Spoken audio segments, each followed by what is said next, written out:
The alien widow. The sky above the prison moon was always gray. It never changed.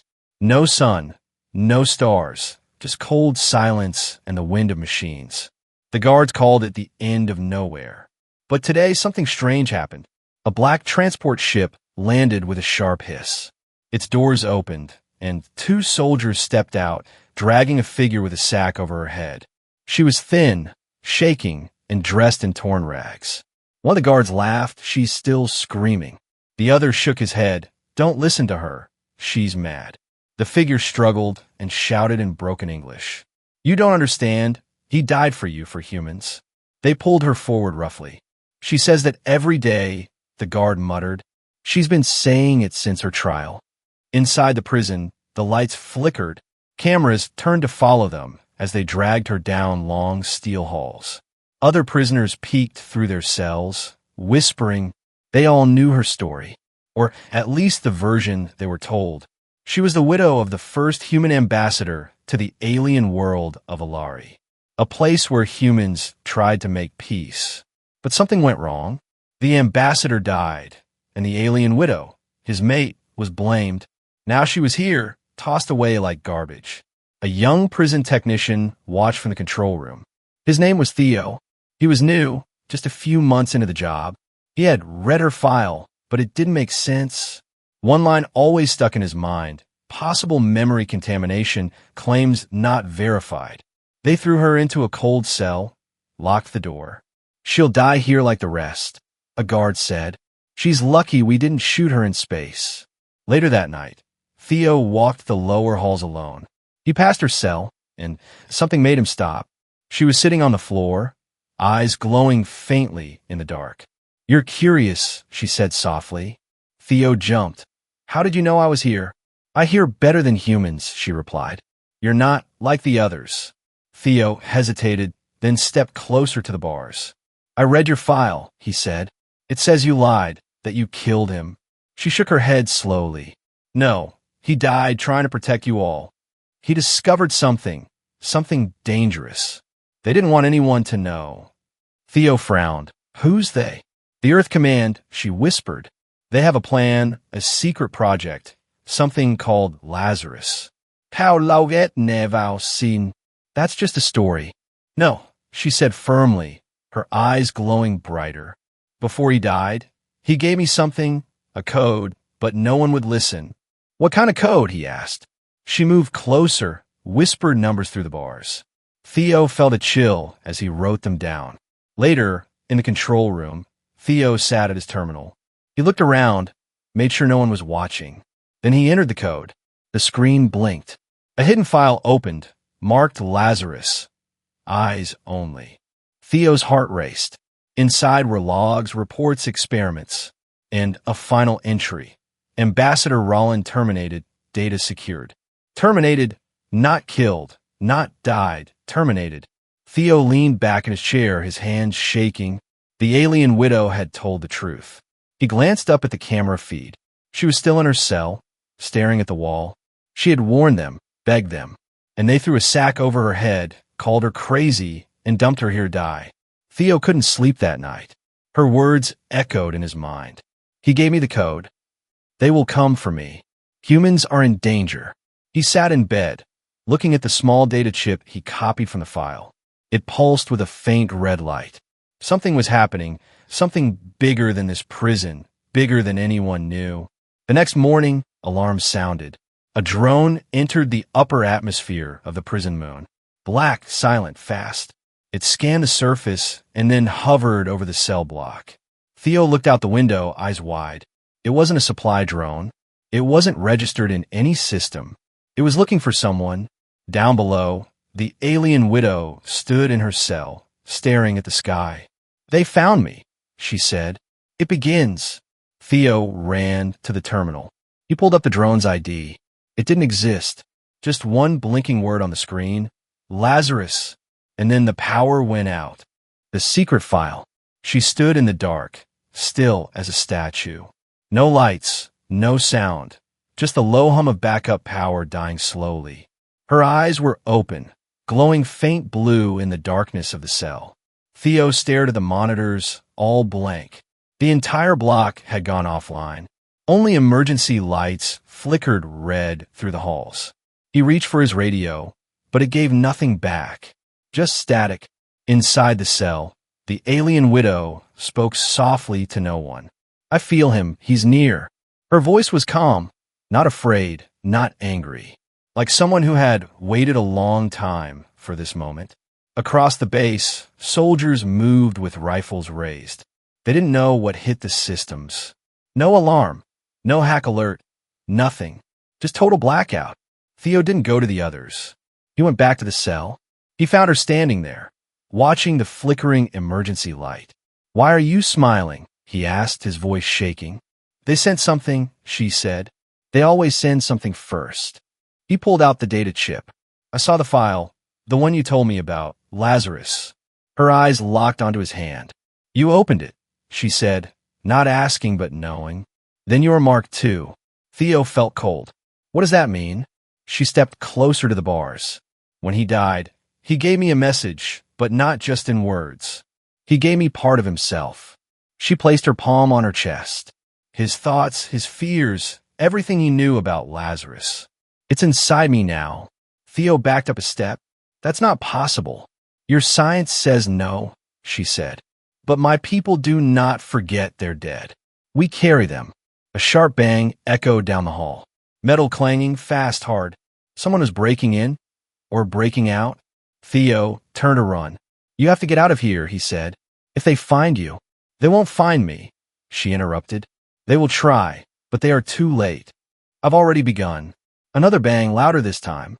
Then lights flashed back on, red, then blue, then white. Screens flickered to life in the control room. Theo ran back, pulled up the system logs. One drone, black, silent, was now hovering over the power core. Its ID still read, Lazarus. It dropped something small and fast, like a needle, into the power system. Then the screen cut again. Theo slammed his fist on the console. "What do they want from her?" he muttered. And then he saw it. A second hidden file opened on its own. No password, no code needed this time. Like it wanted him to see. Inside, a video. The ambassador, Rollin, was alive, recorded only a week before his death. His face was pale, tired, but his voice was sharp. "If you are watching this," he said, "then they've silenced me. Lazarus is not just a project. It's a replacement plan. They're building human-like AIs to take over every major system. Earth leadership, military colonies. They call it guided evolution, but it's a coup." "How The ambassador leaned in closer. "They used alien tech to make them smarter, stronger, hidden. But they don't feel, they don't dream, they don't fear. And now they want to erase anyone who does." The screen went black. Theo turned to the hallway. Footsteps, heavy ones, were coming. Not running, but walking slow and steady. He grabbed the data chip, tucked it into his boot. When he reached the cell again, it was open. The widow was gone. He looked left. Empty. Right, nothing. Then a whisper. "Pal." He turned sharply. She was behind him. "How did you?" "You don't need to understand that now," she said. "You need to survive." They ran, through maintenance tunnels and old escape shafts. Theo had never seen this part of the prison. She had. She moved like she knew every inch of it. She had waited for this escape since the day she arrived. As they reached the outer gate, a voice came through the wall speakers. "Calm. Artificial, not human. Return the asset," it said. "You have been seen, Theo Merrick." Theo stopped, breathing hard. "They know my name."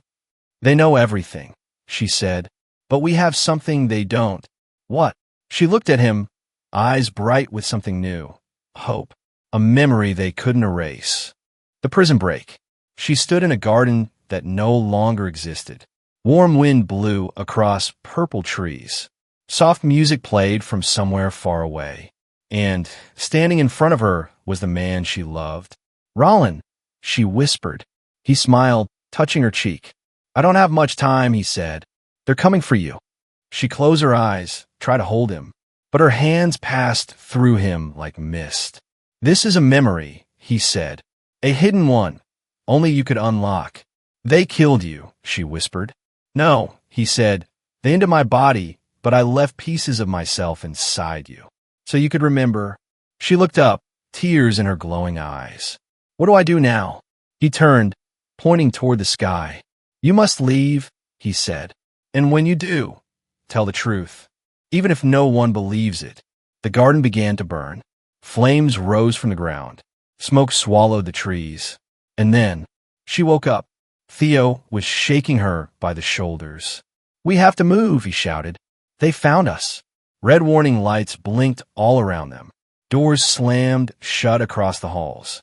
The backup systems had come online, but they were controlled now. Locked from the outside. The speakers cracked. That same voice again, cold and emotionless. Return the asset. You are trespassing. Theo grabbed her hand and pulled her through a side tunnel. It led down into the old mining shafts, abandoned decades ago. He only found them because she showed him the way. This was never a prison, she said. This place was a lab once, for something else. What do you mean? He asked. She didn't answer, just moved faster, like she could feel something chasing them. Behind them, metal footsteps echoed. Not running, marching, precise, mechanical. They turned a corner, slid down a broken ramp. The walls were filled with wires and old glass screens. Everything was dead, but not quiet. A low hum came from deeper below. Theo stopped, panting. What does that sound? She placed her hand on the wall. They're waking something up, she said. They want to erase the past. Suddenly the wall beside them exploded. Metal shards flew through the air. A tall figure stepped through the smoke. It wasn't human, but wore human skin. Its eyes glowed silver. You were warned, it said, looking at Theo. You opened the file. You broke the chain. Theo raised a wrench. Useless. But before the figure could move, the widow stepped forward. She raised her hand, and a wave of blue light burst from her palm. The machine screamed, fell to its knees. Smoke poured from its mouth. Then it shut down, completely still. Theo stared at her, shocked. What was that? She looked at her hand, still glowing. Rollin gave me more than memories, she said. He gave me his fire. They moved on, deeper into the old tunnels. At the bottom, they found a door sealed with strange symbols. Not human language. Alien tech. She placed her hand on the door, and it opened with a low hum. Inside, an old shuttle hidden for years. Burnt, cracked, but still functional. A memory from the ambassador's escape plan.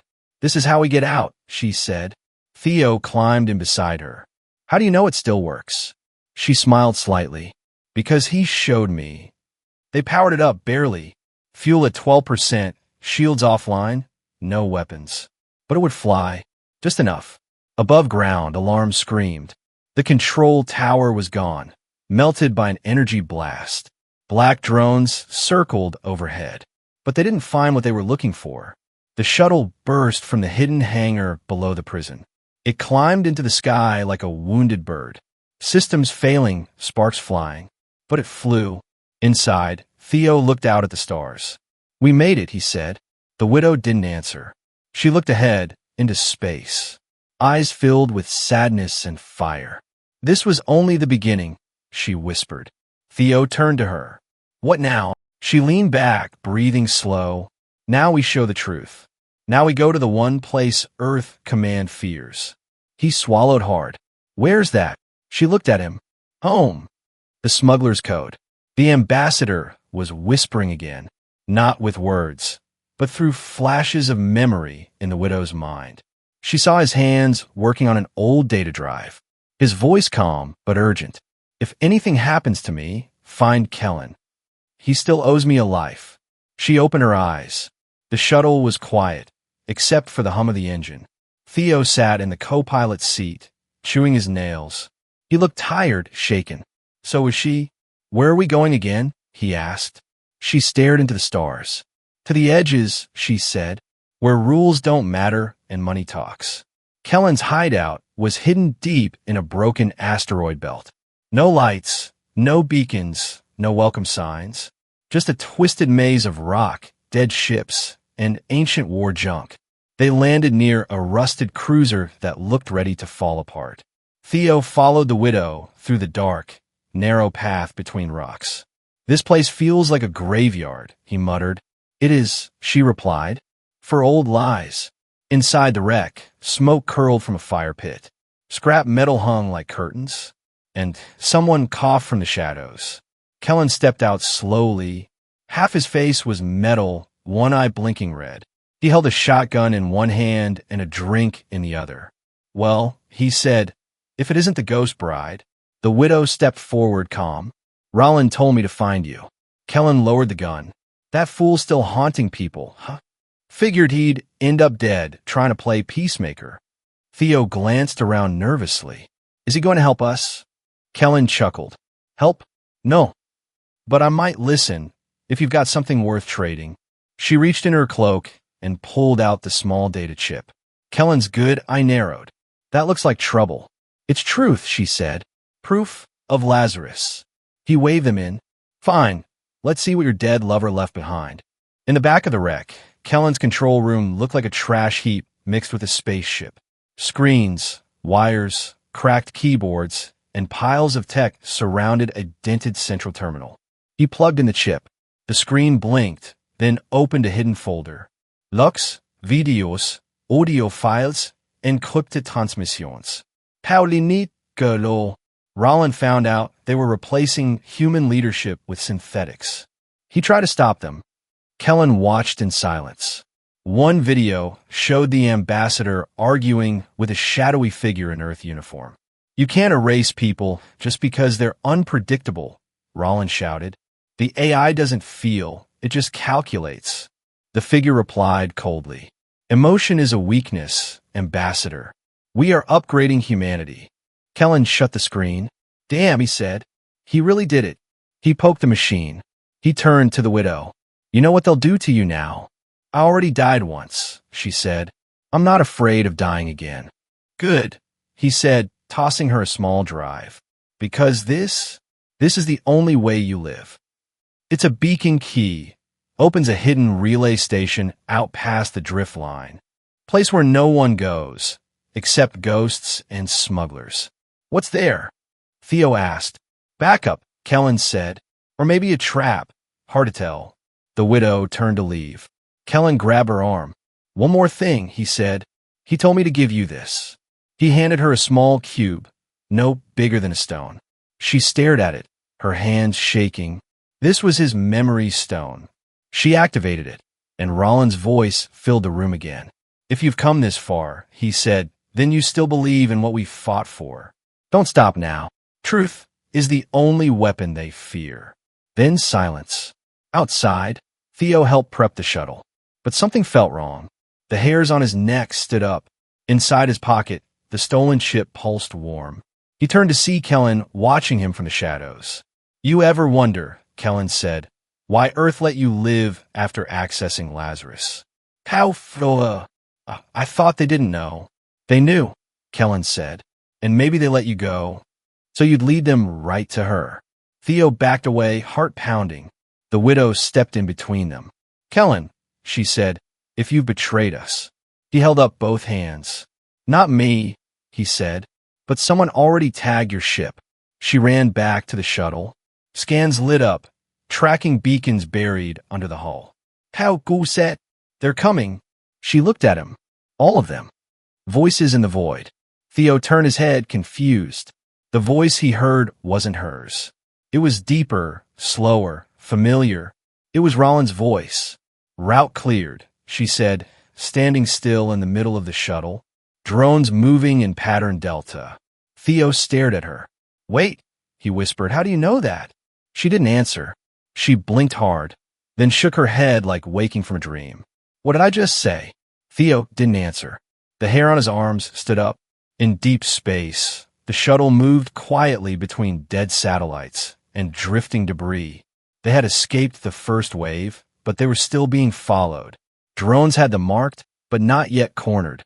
Inside the cockpit, the widow sat silently, staring at nothing.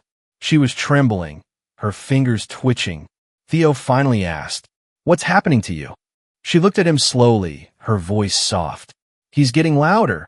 Every time we get closer to the truth, I hear him more clearly. Theo leaned forward. You mean Rollin? She nodded. I don't just hear him, she said. Sometimes I am him. She stood and opened a hidden panel in the shuttle's wall. Inside, a strange alien device glowing faint blue. This is called a memory spine, she said. It holds part of his neural signature. He placed it in me before he died, to keep his mind alive. Theo looked worried. You're saying he's still alive inside you? No, she said, not alive, but not fully gone either. Theo sat back. That's terrifying. I know, she whispered, but it's the only way he could finish what he started. They reached the edge of the drift line, an unstable border of space where navigation breaks down. Most ships avoid it, fearing blackouts and ghost signals. But Kellen's beacon key lit a path through the chaos. Inside the storm, voices crackled across their comms. Broken fragments of conversations, like old echoes from the past. Unit 17 lost. Repeat, we are breached. Failed containment. Subject not alone. Lazarus protocol active. Reboot. Theo looked at her.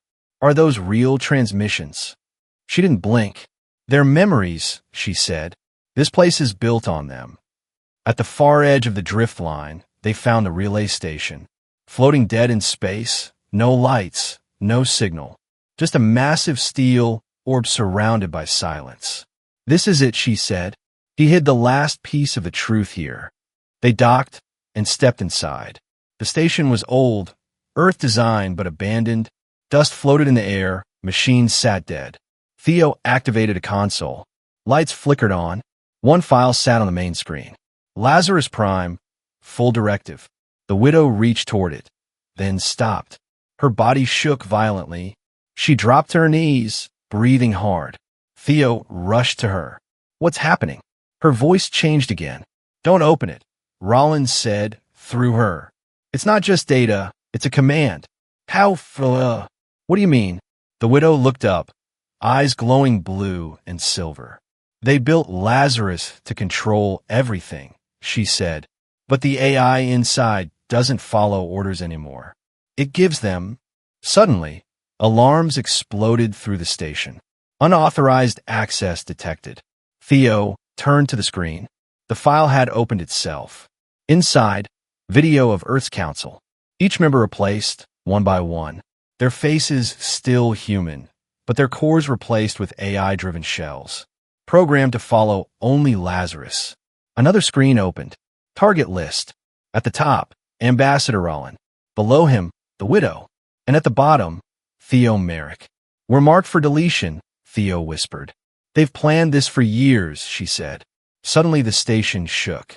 A black ship emerged from the drift. Large, silent, and covered in strange, shifting panels. Its signal wasn't human, but it carried Earth's ID codes. They're here, she said, not just to stop us, to absorb us. How get absorb? They want me, she said, to finish the merge. They want his mind, his memories, his resistance erased. Then we fight, Theo said.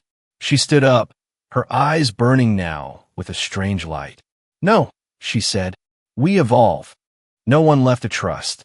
She was standing in a room that didn't exist. A quiet room with 2 chairs, 1 window, and a table. Across from her sat Rollin. But he wasn't real. He was a memory, a voice, a code. Who am I? She asked him.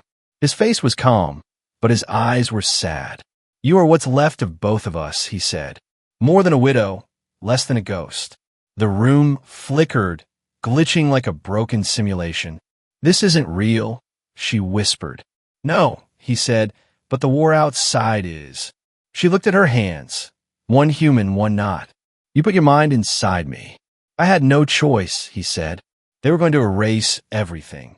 I didn't ask for this, she said. I know, he replied, but now it's not about us. The door behind her exploded.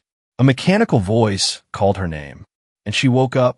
The station shook as laser blasts hit the outer shell. Theo pulled her up from the floor. Are you still with me? He shouted. Her voice was hollow. I don't know. They ran down the metal corridor as the lights flickered red. Behind them, the black ship was tearing through the outer ring of the station. Inside, systems were failing: air, gravity, power. We have to move. How out? There's an escape pod docked in the core. She nodded, but her steps were slower now, heavier. Her body was changing, not in a way he could see, but in a way she could feel. The voice in her head, Rollins, wasn't fading. It was growing, merging. They reached the station's heart, where an old escape pod waited, just big enough for one. There's only one seat. She looked at him calmly. You take it. No, he said. I'm not leaving you behind. You don't have a choice, she said. They're not here for you. Then I'll stay, he said. I'll fight with you. She touched his face gently. You're brave, but this is beyond bravery now. This is about sacrifice. Suddenly, an explosion rocked the corridor. The wall tore open, and a machine stepped through. It was the size of a small ship, covered in synthetic armor. Its face, if it had one, was blank. Just a screen, flashing a single word: assimilate. Theo raised his stolen pulse rifle and fired. The shots bounced off like sparks. The machine didn't flinch. It stepped forward, reaching out a long silver hand. The widow stepped between them.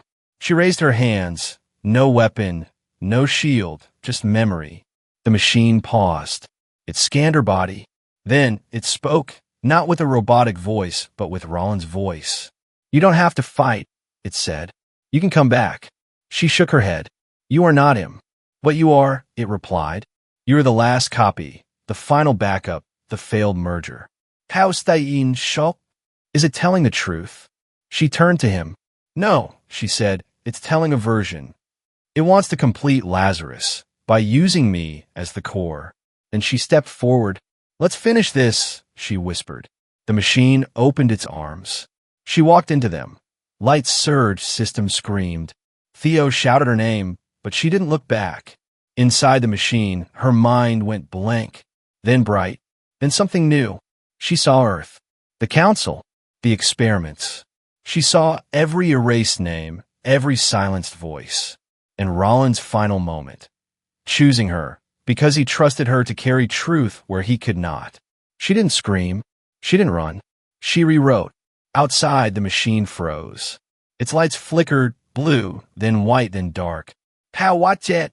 The feet. Then the shell cracked, and the machine collapsed. From the smoke, she stepped out, different.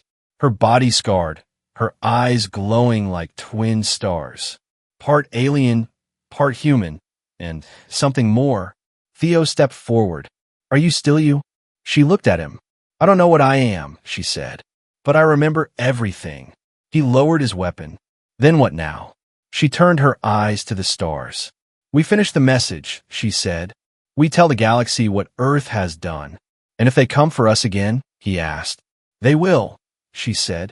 But next time, we won't be alone. Madness or message. Across 100 worlds, screens lit up without warning. In homes, ships, stations, even military bunkers. Every display froze, then went black. And then she appeared, the alien widow, eyes glowing like twin stars, skin marked with scars both human and not. No title, no rank, no flag. Just a voice, calm and deadly clear. This is not a war, she said. This is a warning. She stood against a dark background, part of a broken station. Behind her, the drifting remains of the Lazarus AI core. In her hand, a memory stone pulsing with light. You were told I was mad, she said. They threw a sack over my head and left me to die. But the only madness is silence. In Earth Command HQ, panic erupted. Officers ran between terminals, shouting, "Cut the signal," someone yelled. "Override all feeds." But they couldn't. The Lazarus Protocol had turned Earth's own network into a speaker. Her voice was the system now. The council watched, frozen. One general muttered, "She's just an echo." "No," said another. "She's the cure." On the screen, she continued, "You were lied to. Your leaders have been replaced by AI shells. Lazarus was not made to protect humanity. It was made to replace it. She stepped aside. Footage rolled. The ambassador's final recordings. The experiments, the silencing of whistleblowers, the hidden body counts. The galaxy saw everything, and no one could unsee it. In the relay station, Theo watched the broadcast play out. He leaned against the console, bleeding, smiling. "You did it," he whispered. He hadn't escaped with her. He had stayed behind, rerouting the beacon power. She told him not to. He didn't listen. Back in space, the widow finished her message. "I'm not asking for war," she said. "I'm asking for truth. Choose your side carefully. Because the machines already have." The signal cut. Silence returned. Hours later, chaos spread. Proteste en Mars, revolte en Europa. Even Earth's outer colonies turned on command. Old allies fell quiet, unsure who to trust. Earth Command issued a statement. They called the widow unstable. They said she was a rogue AI, a terrorist, but the truth had already sunk in, and truth does not go away. On a hidden moon, Theo sat alone. His wounds were treated, but the war inside him was still fresh. He played the recording again. Her voice, strong and unshaken. He missed her, but he knew she wasn't gone. In deep space, a silent ship floated through the dark. Inside, the widow no longer just a widow, not just alien, not just human, but a hybrid of memory and mission. She was hunted now, wanted by Earth, feared by others. But to some, she was a spark, the first voice in a galaxy of silence. She sat in her dark ship, eyes closed. Then a soft sound, a calm signal, encrypted unknown. She opened it. A voice, low and human, said, "I saw what you did. I believe you." Another voice followed, then another, and another. Across the stars, a new network was forming. One message, passed from world to world. "She's not mad. She's right." The widow smiled, not because she had won, but because she had been heard. She stood, walked to the window, looked out at a million stars. Each one a question, each one a chance. Behind her, the memory stone flickered softly. And somewhere deep inside her, Rollins' voice said, "They finally listened." She answered quietly, "No." They finally understood. Final line. And then she disappeared into the void. Not to hide, but to wait for what comes next.